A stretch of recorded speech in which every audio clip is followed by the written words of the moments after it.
Well, Joe, like I said, thanks for joining me. If you don't mind, can you give us a little bit of background on you, who you are, where you started your business journey, some of your past experiences, and then ultimately why you decided to manufacture what I believe is the world's first frozen cottage cheese? Yeah, that's right. What's up, y'all? My name is Joe Rotundo. I'm the founder of Smearcase. I live in Brooklyn, New York, and we're making the first frozen cottage cheese ice cream. We call it Froco. It's high protein, low fat. It's really just a better for you ice cream option. There's 40 grams of protein in one pint, and yeah, I stepped into this. It's funny. I never would have thought that I'd be an ice cream man. If you asked me, geez, 2 years ago, 3 years ago, 5 years ago, I never would have thought I'd be in this space. But when I look back at my life and putting the puzzle pieces together, it makes total sense. I'm passionate about health and wellness. I'm passionate about fitness. I'm passionate about helping others live healthier and just like the endless pursuit of wanting to get healthier. I'm 30 years old now, so pretty darn young, and it's a lifelong journey of maintaining health, getting healthier, stronger, fitter, sharper. Um, so you know, I come from my background's in e-commerce. Out of college, I started my own clothing brand called Rocky Clark. We made sustainable denim, and I learned a lot. I learned a lot about e-commerce. I learned a lot about entrepreneurship, and then from there, I worked at some startups. We were just talking about Topps baseball cards. I worked there, I ran the website there, and learned how to work in a fast-growing, fast-paced environment. And that's my top priority now is speed and doing things, doing them first, and figuring it out along the way. Yeah, before I have really three follow-up questions, but I want to focus on what you just said there.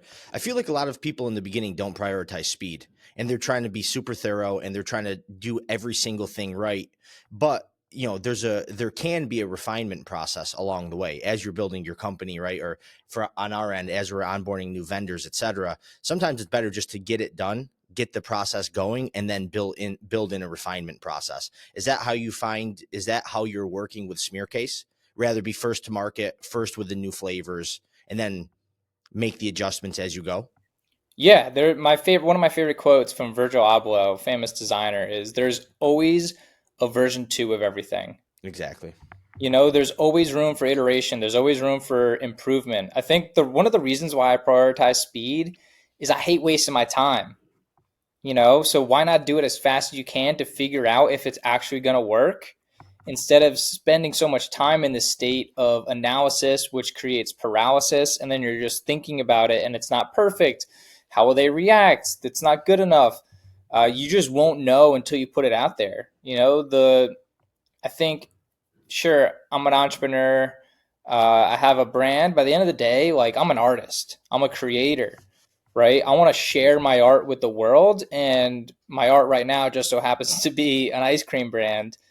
But I think one of the reasons why I prioritize speed is like I wanted to find out if this was worth pursuing before spending time thinking about if it was. And the only way to do that was to get validation in the market. And that was one of the top goals was to launch it in the summer, be the first frozen cottage cheese, and we accomplished those things. And then as a result, you know, people ended up really freaking loving it. It makes sense. It provides a solution to a very specific problem. Now, it's two times so far you've referred to yourself as an ice cream brand. Are you doing that intentionally as a marketing keyword, or is there something else behind that? Uh, that's a good question. We thoughtfully called it smear case because we didn't call it ice cream, we didn't call it creamery. So is there a world where we expand out of ice cream? I sure hope so, and that's definitely the plan. Right now, we're doing ice cream, and we're going to do it well, and we're going to continue to double down on that.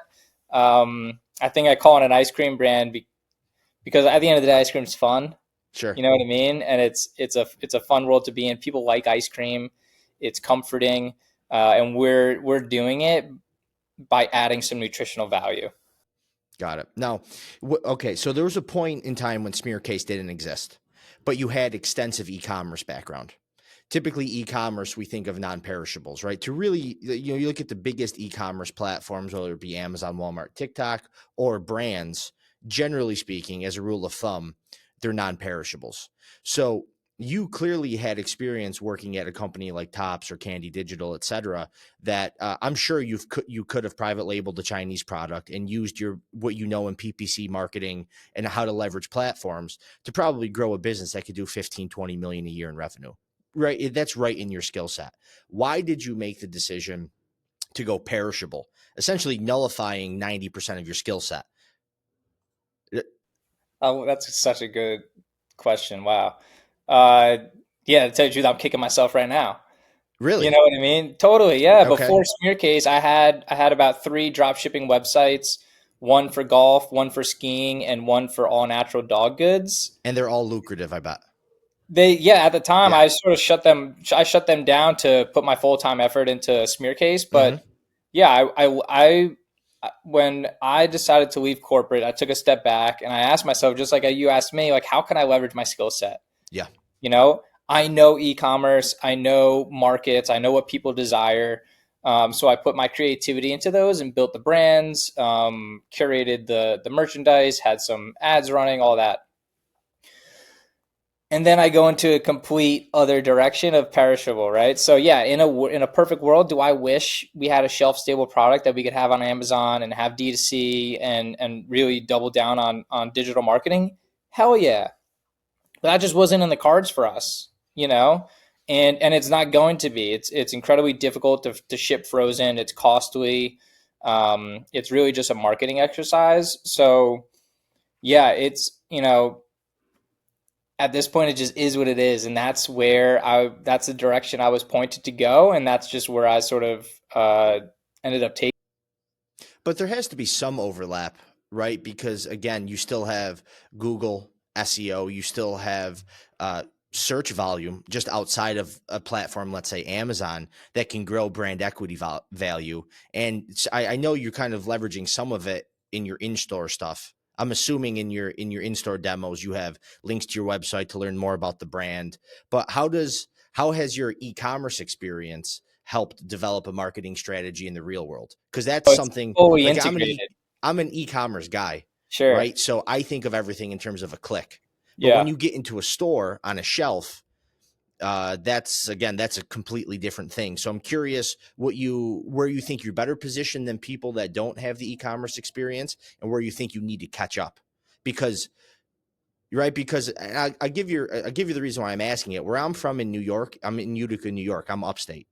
Chobani is about their headquarters is about 35 minutes from me in Norwich. And that's a company that 20 years ago isn't nearly what it is today. So there is a brick and mortar perishable strategy that clearly works. But I'm curious from the e-commerce perspective where you think you could better latch onto that strategy and where you really need to catch up and kind of get on your horse to figure some stuff out. Yeah, I'm excited to dive into this. My digitally native brain and e-commerce brain is fully integrated Mm, into what we're doing. 100%. We have a Shopify. We have merch. Like we're leaning into SEO. And to tell you the truth, like the website, the Eat Smearcase website right now is my best performing website I've ever had, and I've had 6 websites, and it's blowing them out of the water in just 6 months versus uh, 6 years combined of those other websites, right? But I think it's just because of product market fit, the excitement around the product, the desirability, the solution it provides. But yeah, the brand is through and through really from an e-commerce lens. For instance, we're running ads on social media to drive awareness. We're running ads to market our GoPuff landing page, our Instacart landing page. Those are our DTC sort of solutions.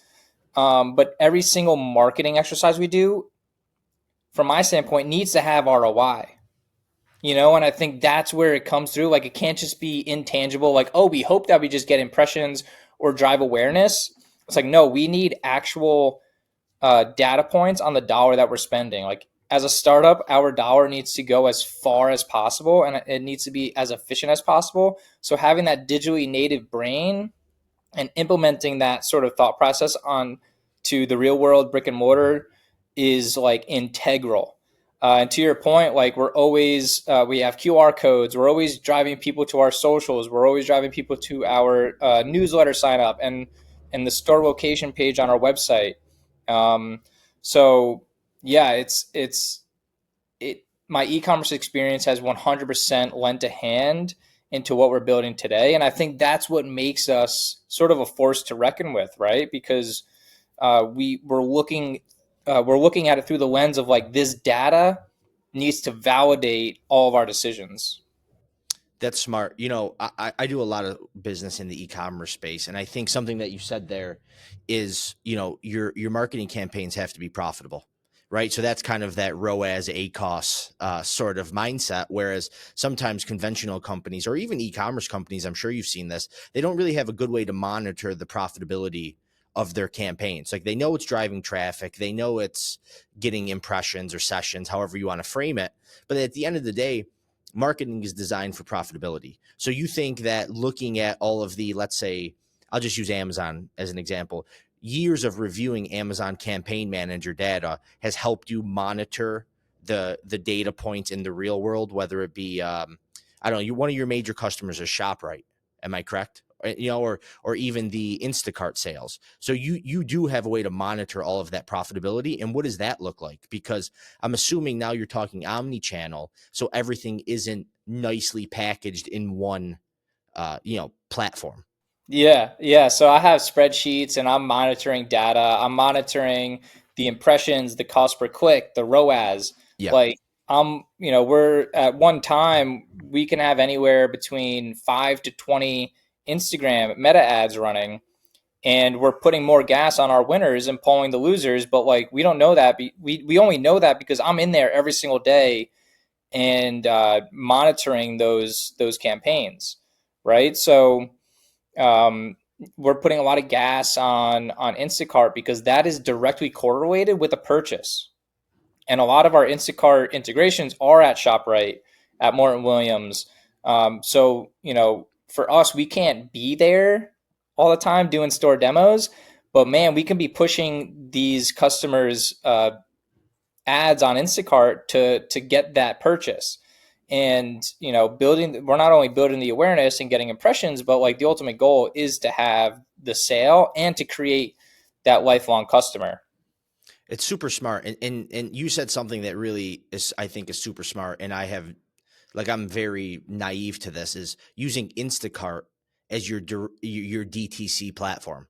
So can you walk me through essentially like let's say in a random world you're running one advertising campaign.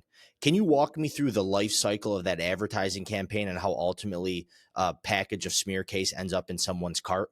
Because are those advertising campaigns native to Instacart, or are they more like outside off-site traffic that then lead to an Instacart link that then ends up with a Smearcase in someone's cart?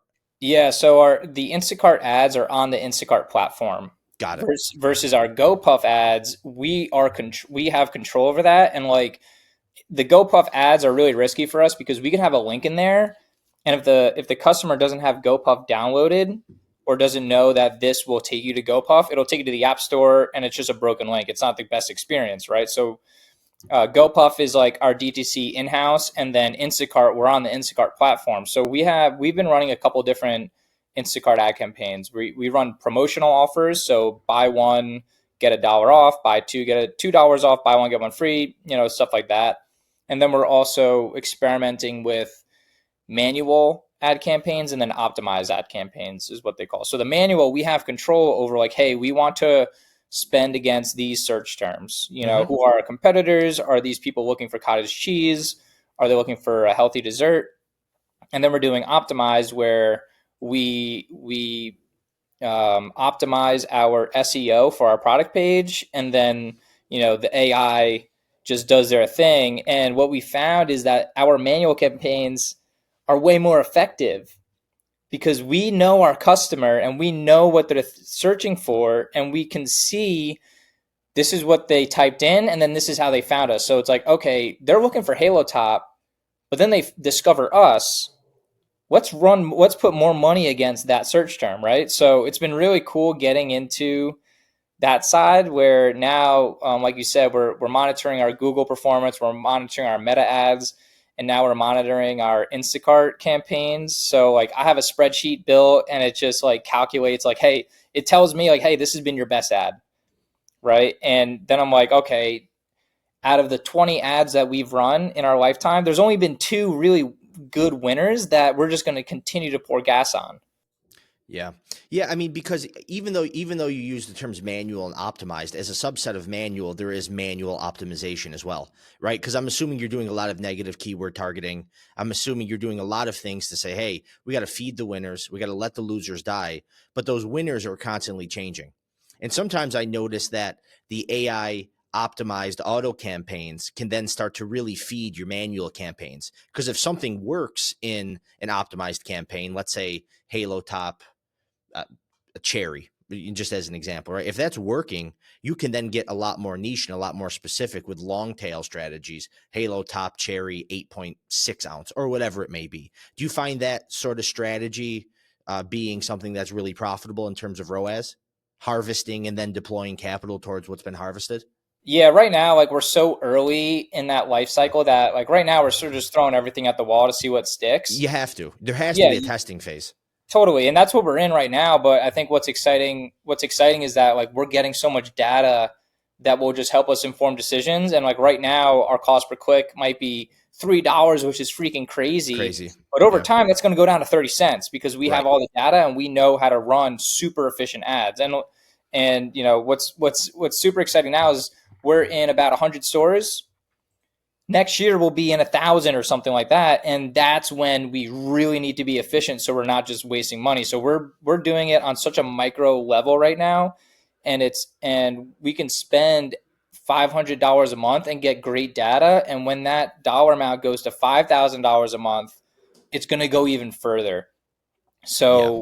So experimenting on such a small level has so many benefits. Yeah. Now, I have two questions. One, can you briefly explain what GovPuff is? Because I'll be completely honest with you, and this probably shows my naivete in the perishable space. I just Googled GoPuff for the first time after you mentioned it.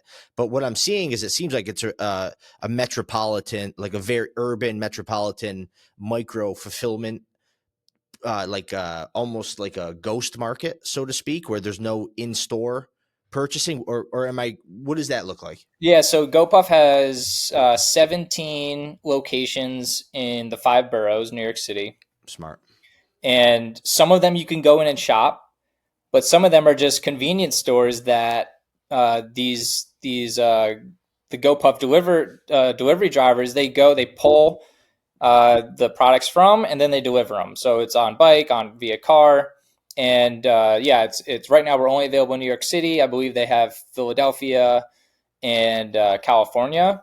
Um, so it's yeah, like you said, metropolitan, and it's our way to for that convenience factor, right? It's a delivery service, but it's only GoPuff uh, stores versus DoorDash. You can pull from anywhere, and they Yeah. do have like some specific dash marts. So GoPuff is all on their platform, and that's something that I'm excited to lean more into because what we've learned is, wow, people want ice cream delivered. I never would have thought, to be honest with you. Yeah. I don't use the delivery services. If I Me want something, neither. I'll go out and get it. That's just, the type of person I am. But there are so many people who want that convenience of ordering it on a Sunday night when they don't want to leave their home. And again, that like you could get Froco in 15 minutes or less. Yeah, it's interesting. It seems like GoPuff. I'm reminded of the hub and spoke system, like a UPS or a FedEx would use. Seems like that's really what they're trying to do is build these like micro fulfillment centers that 8 million people have access to. So it's a very interesting versus what like a DoorDash or an Uber Eats or a Grubhub is doing. And it probably can be really effective if in the right markets. Up by me, it probably wouldn't work that well, but where you're at in Brooklyn is they're probably having tremendous amount of success. Yeah. Yeah. Oh, so okay, so you come from an e-commerce background. You're kicking yourself a little bit based on the fact that you can drive traffic and to, let's say, non-perishable items. But you said something that's really interesting: is that this website is having better success than any of the previous websites that you've built. how much of that do you think is because Smearcase has a unique and really the only value proposition of its kind in the marketplace? Because maybe what you're losing in upfront profitability and cash flow, you're going to make it up in long-term equity. Is that correct? And can you elaborate on that a little bit? For sure. Yeah. The reason we chose Smearcase as a name, which actually just means cottage cheese in German. Oh, okay. Um, That's uh, smart. yeah. So we named it that because, like, if you search Smearcase, we're the only people that pop up. Right. Nobody's battling for that domain. Um, so that just drives awareness. It drives curiosity, right? And like you said, like, we have such an interesting value proposition. Cottage cheese ice cream, like, nobody's doing that. And cottage cheese is having a moment. Protein's having a moment. Ice cream is just, fun and easy to grasp. So there's a bit of virality in that. And yeah, like you said, like, we're just driving so much awareness. Now it's like, okay, now our distribution channels need to catch up to that. Yeah. We need to expand stores so more people could find us, instead of just seeing us like, oh my god, I wish I had this. But yeah, over time, like, you know, we want to double down on merch. We want to just be louder in the marketplace, and discoverability on a Google search is everything. It is everything. What does product development look like for this? Because I'm assuming you had to go through a whole development process because no one else did this before. Yeah, that was so. I'm the type of person, if I want something done, I do it myself. Mm-hmm. And I grew up around food, so I love being in the kitchen. I make a lot of sourdough bread. I'm Italian, so it Same. is like Yeah, I pasta do know how it is. Sundays. Yeah. Yeah, it is. Just Yeah. growing up Italian, you're always in the kitchen with your parents, learning, and your nonna learning how to cook and stuff. So I love just working with my hands. And again, when you're looking for a healthier option, you typically have to do things yourself, right? Because you look at the ingredients of a product, it's like, shit, like, I don't want to be consuming this. Let me just make a simpler version at home. So that's what it was. Like, I was in the ice cream aisle, noticed that no ice cream had protein. They had a shitty ingredient list. So I was like, let me just try to make this at home. And I started making it. I was like, oh my God, this is like too good to be true. So it was my sister and I just whipping up concoctions, with an at home ice cream maker, and we were just, again, throwing shit at the wall to see what stuck, and we just stumbled to something. So I did this selfishly, and then I was like, okay, I think we have something here. So that's when I chose to put more time and effort into it. So product development, at the forefront was me in my little kitchen, and then we brought it to a food lab to make it a little bit more commercial, a little bit more scalable. We wanted it to perform better, and it just took what we had to the next level by not adding a lot of fillers. So we're still maintaining that clean label. And now we've gotten to the point where we're outsourcing a lot of our flavor development with partners in the space, right? So we're working with a fruit manufacturer to develop a fruit flavor. I have vanilla companies reaching out to me all the time, sending samples. So now it's like a little less upfront work, and now we just need to, like, okay, like, we have the ingredients. Let's get back in the lab and test things out to see what flavor we want to pursue next.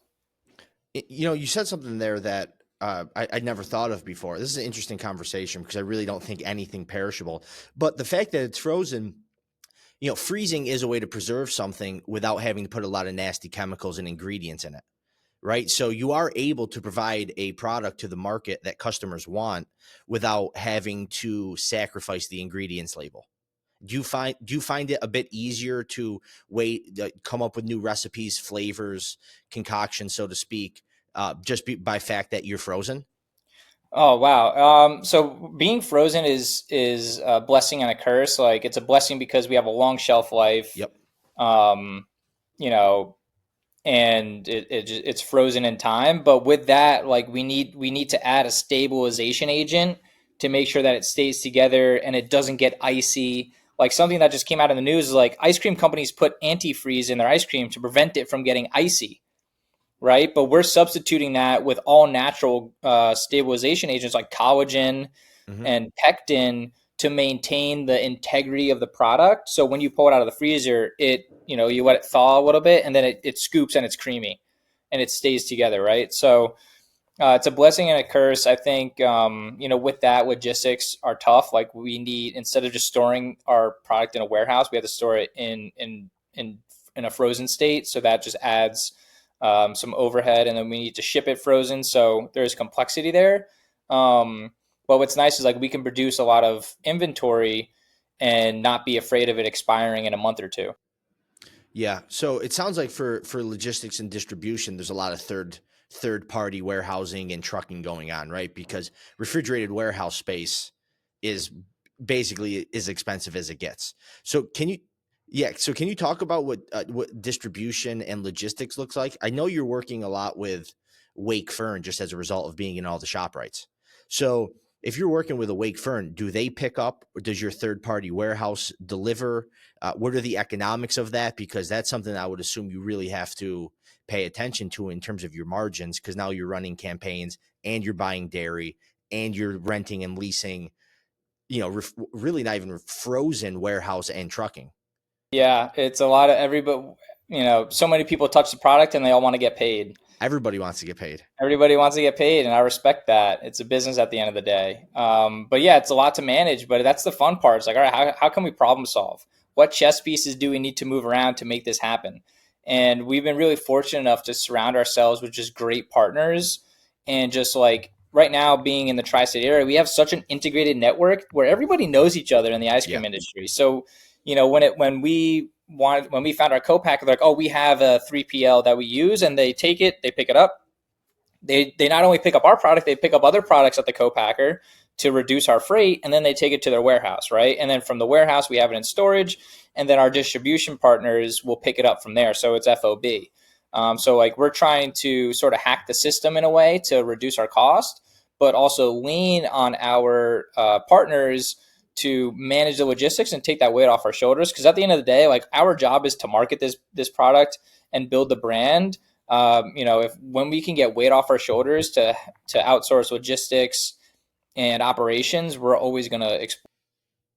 Yeah, I work with a lot of companies for fulfillment, and so what you said there is the exact problem that happens in a lot of DTC scenarios is that the logistics and the fulfillment side of things get in the way of the marketing brand building side of things, right? Because again, your brand equity value is based on the value of the brand and how many shelves you're on and how many customers are putting your product in their cart.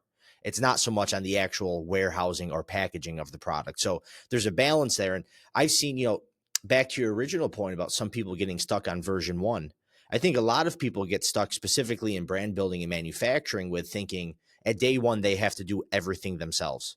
When really the economics as XPO can ship your products way cheaper than you can, right? So in those scenarios, you have to do everything in the beginning all at once. Was that a difficult decision for you to make coming from a relatively larger corporate background with a company like Tops doing so much internally? Yeah, it was. I had a lot of hesitancy. I was like, how the heck am I going to do this? Mm-hmm. But I surrounded myself with good people. I brought on business partner Drew, and he was, very helpful and encouraging for me to take the leap. And we hired a consultant, Danny, who's been just a fantastic, advocate, but also just a dot connector for us. So surround yourselves with the right network, but like yeah, I was hesitant. I didn't know what I was going to get myself into, but that's why I wanted to move so fast because I wanted to find out if it was worth it before wasting my That's smart. time, Yeah. money, and energy. So that's why I prioritize speed. But at the end of the day, like you don't know what you're getting yourself into unless you freaking take the jump and You got do to it. test it in the market to some Yeah. degree. And you have to your point, it sounds like you're using speed as a strategy. Yes. Yeah. That's You smart. got to That's roll up your smart. sleeves and get your hands dirty at the end of the day. Yeah. You're never going to know what it takes to do something until you actually just do it and find out for yourself. You know what I mean? And it's been such an encouraging industry where people have been so generous with their time and their value to give advice. And like, I love doing the same for other founders. And, if a fellow ice cream brand came to me asking like, hey, how'd you do it? I could give them some advice, but listen, they got to figure it out for themselves because what worked for us may not work for them. Yeah. You know what I mean? So it's this like, I like to say we live in a world where it's just one big giant menu of other Mm-hmm. people's playbook. And you get to pick and choose like, oh, that sounds like it'll work for us. This sounds like it'll work. Maybe not this strategy. Well, maybe we'll think about it, but I think at the end of the day, you have to build your own playbook, and the only way to do that is to craft your own plays. Yeah. It seems like, back in high school, we all learned about the scientific method, right? It's like everybody gets stuck on the question, research, hypothesis phase, right? But it sounds like you put a lot of your emphasis on the experimenting and then analyzing the data on the back end, right? Yeah. Is that a fair summation of your strategy? Oh, sort of like I love data, but I just try to trust my gut and intuition. So it's more intuitive. You're more of an intuitive Yeah, businessman, yeah, so to speak. I think yeah. that's Like, smart, man. I don't think a lot of people give that enough emphasis. Like you kind of know no, what your brand needs. If you're birthing the brand, you kind of have a innate, I don't know, evolutionary perspective as to say, like, I really know what this needs without crunching, 18 spreadsheets worth of data. sure. Yeah, it's your baby, right? And you know Yeah, what your baby needs. I like to compare it to baseball managers, right? Back in the day, baseball managers, they went off their gut. yeah, Hey, how are you feeling? How is this pitcher feeling right now? I'm in this guy's head, right? I know what he's feeling. He's got to get pulled out, or we gotta get this guy to pinch hit because I know he's itching for a home run. You know what I mean? Now it's all data this, data that, and there's a time and place for that. But again, it causes analysis paralysis, and you're just gonna get caught back footed. yeah. So just hot, sick, nasty speed, man. And at the end of the day, like Nike has been so damn successful because their slogan is just do it. Hmm. You just got to do it. You got to put in the work. Yeah. Well, you're smart. You're smart. Like a time to analyze the data is reviewing your marketing PPC, let's say. Right. But when it comes to your packaging, like, okay, a certain amount of A/B testing maybe is required. But at the end of the day, again, a lot of intuition is in play because it's your brand and you know what you want it to look like. So there is that creative element that you spoke about, Sure, right? it's art. It's art. Rick Rubin said at the end of the day, don't even think about the customer. Think about yourself. Yeah. What do you feel good about doing? And especially entrepreneurship is like you need to be so intrinsically tied to your brand, to your product, and to your mission because that's going to wake you up on the hard days. That's going to Yeah. keep you going. And if you're doing it for yourself, not in terms of success or monetary gain, like I'm doing this for me because I literally just need to. Like I need to. Yeah. It's like a hunger. It's a It's a craving. It's hunger, a yeah. Like thirst. Yeah. yeah, it's like I need to do this in order to feel my best. Yeah. And when I am my best, I'm operating at the top of my game and people get my best and people get my best self. And that's what I want to be for other people, right? They deserve that. You're obligated to give people your best. So I think like when it comes to why it's like double down on your values because that's what's going to keep that fire in you. Yeah. And you find a lot of people have, or at least share, if not the same, very similar values. Right. So it's like, they're just waiting for someone to kind of get out there and put themselves in the market. So, look, in many ways, customers are latching on to the propositions and the values and the morals and the ethics of brands brands of people that are brave enough like you to put it into the market. Right. It's like innovating is difficult.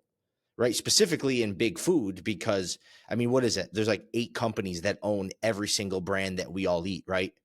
Um, so now speaking of those brands, how long do you think until those brands start looking at your trends and your data, or as closely as they can get and start to copy? It's already happening. Really? Can you 100%. But I elaborate do on that a little bit? I do just want to say, like, I'm in the business of relationships. I'm in the Yeah, business of authentic, genuine relationships. People buy from people. And that's what that's these for big damn sure. companies forget. These big companies are forgetting, like, you're a big company that you got to talk to your people. Yeah, You know what I mean? Like, you have to get into their heads and speak to them as people, not just like, we want to sell you this damn product. So shut up and eat it. You yeah, know? But to your point, like, when we launched back in June, we went to a food expo in New York City, and everybody was there. Unilever, Whole Foods, Dannon, some other ice cream brands, and they were all coming up to us and say, "Hey, how the heck did you do this?" You really. know? That was Yeah, their first line of inquiry. yeah. How They the were hell did like, you pull this off? someone came up to me. One of these legacy ice cream brands came up to us and said, "I didn't think this was possible. I Yeah, was told this couldn't be done." And I just looked, I'm like, hey man, we did it. And you know why? Is because I don't come from CPG, right? I'm sort of an outsider. Like I grew up Hmm. around food. I love brands. I love product. But coming in as an outsider, there were no rules for me. I got to create my own rules. So that means we got to innovate and disrupt by being an outsider in the space. But I'll tell you this, like we put them on notice by making a high protein ice cream, by making the first frozen cottage cheese. They're paying attention. We're being talked about.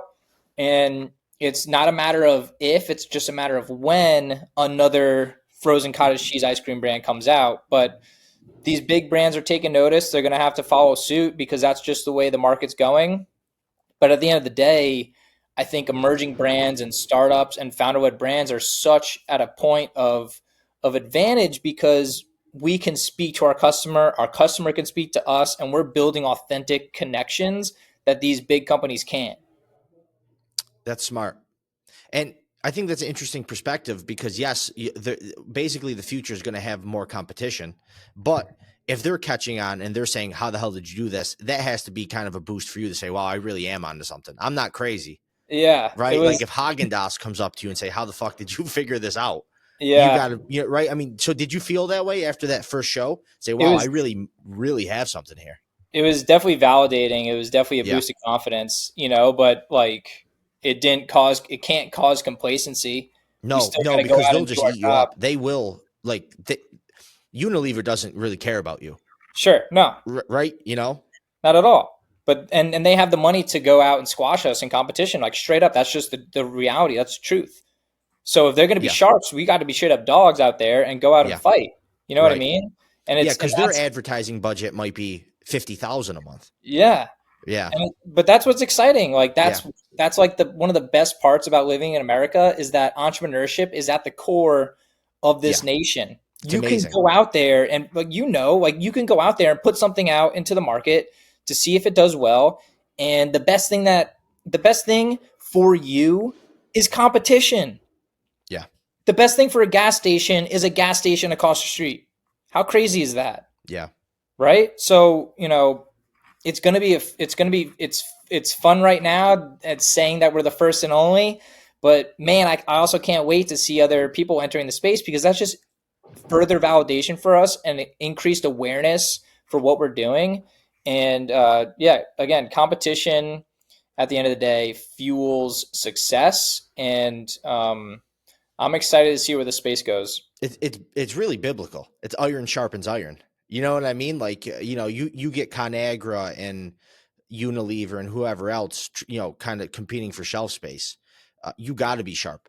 But there is a benefit to being smaller is that you're tapped in with the market. Like cuz you're talking about niche markets, micro markets, right? So you're like they can't get on the ground level like you can. And if they do, it's a sales reps that services a shop right in North Bergen, New Jersey, not the founder of the company who really invented a completely new product. So there are advantages there, Yeah, there's right? It's just agility. Like we get to yeah, move fast. We yeah, get to move fast, and there's no red tape. We don't have to spend 6 months in product development or coming up with a marketing campaign. We could put it out tomorrow. yeah. Legal doesn't have to review it, Yeah, right? It's like you can move really quick. yeah, and that's sort of the it's to their own demise is the bureaucracy that they've created by being a big corporation. Yeah, yeah. That's the problem when you get really big, really heavily, large bureaucracies. Decisions take 9 months. But now on the back of that, I see on LinkedIn, yeah, like Chubby Snacks just got big sued to smithereens by Smuckers, right? Um, but it seems like it's a different scenario than you're in. You don't really have anything that they could latch on to because you weren't trying to improve upon an existing product. You really created a new product because it seems like the major players it seems to me that the only players that would have a somewhat like issue with what you're doing are the cottage cheese manufacturers, but I can't see a situation where like Hood sues you for anything, right? No, Like, have you put any?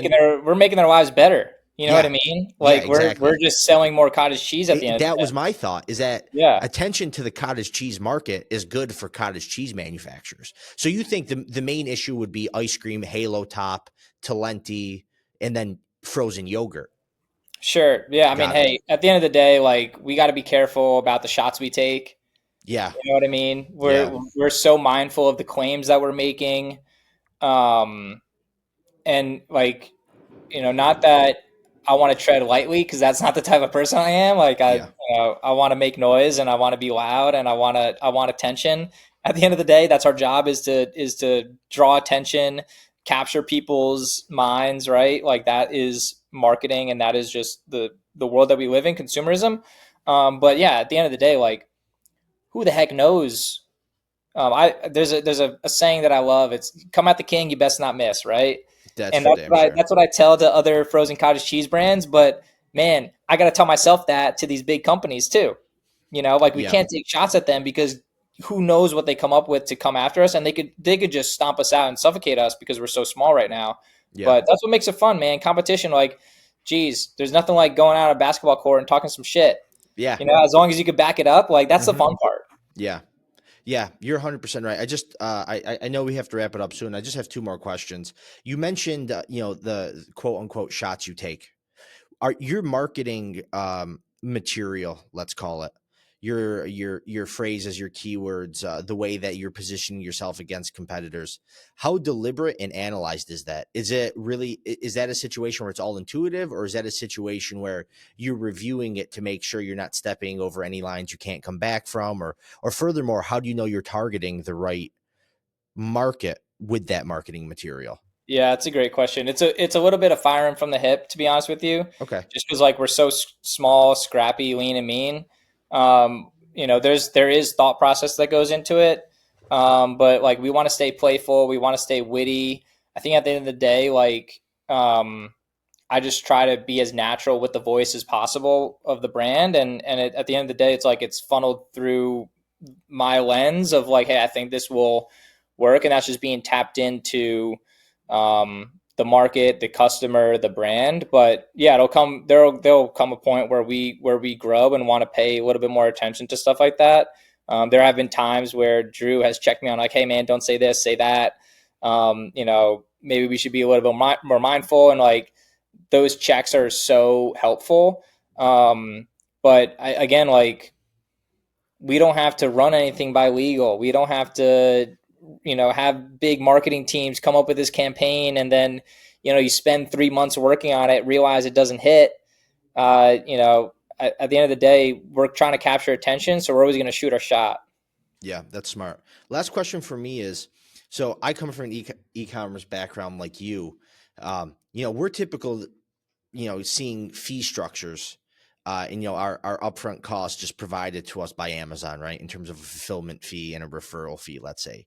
Can you speak to the economics of actually getting shelf placement at somewhere like ShopRite?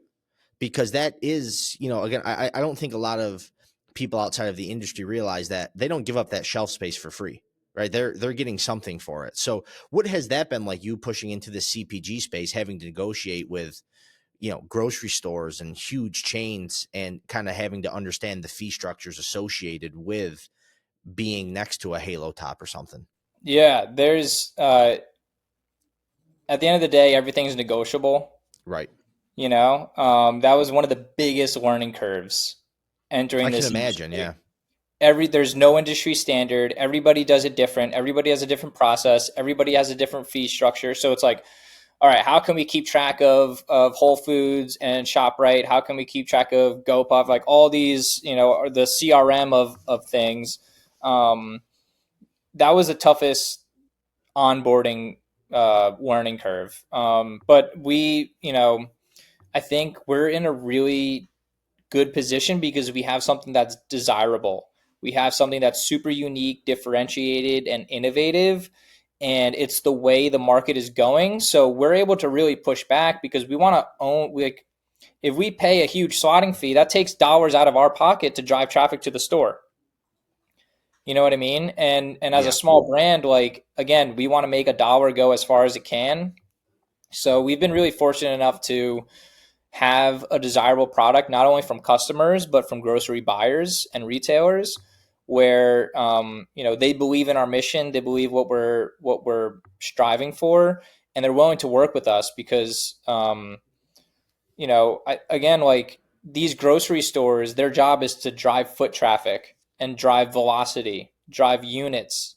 At the end of the day, nobody wants your product just sitting on shelf. So in order to get foot traffic, they need new and innovative brands to do that, Right. right? They need noisemakers on the shelf to say, "Hey, we're available here." You know, like, yeah, I know Pepsi is at that store. I could get Pepsi anywhere, Yeah. but I can only get Froco at this location, right? So having that unique value proposition will, at the end of the day, drive foot traffic, drive velocity, and build a business that's good for everybody. So you found that they're more willing to negotiate if based on the fact that you have a unique product because it gets people to the store, it gets people to the frozen section, and ultimately all these stores are trying to compete with, let's say, Walmart. So if they could have an interesting value proposition to their customers, something that Walmart doesn't have, they're going to give you a better deal on the back end. Sure, That's yeah, been your experience. and Interesting. they want growth in the category in general. Right. You Right. know, it's Right. not just Yes. about you. It's about like, Yes. hey, are you, like you said, like, are people coming back to the ice cream aisle?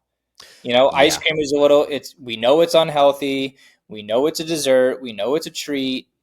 But, oh man, like, now people are going to the ice cream aisle because it's becoming a little bit more healthy. Hmm. You know, so it's an interesting, again, it's all about the market, supply and demand. But a rising tide raises all ships, and it's just so true. Do you think, and this is the final question I have for you, it's kind of something I've been thinking about a lot lately. Do you think a lot of the success you've had so far and the success you ultimately will have is a result of you being in a space? And I'm thinking about the cottage cheese space specifically, not the ice cream space.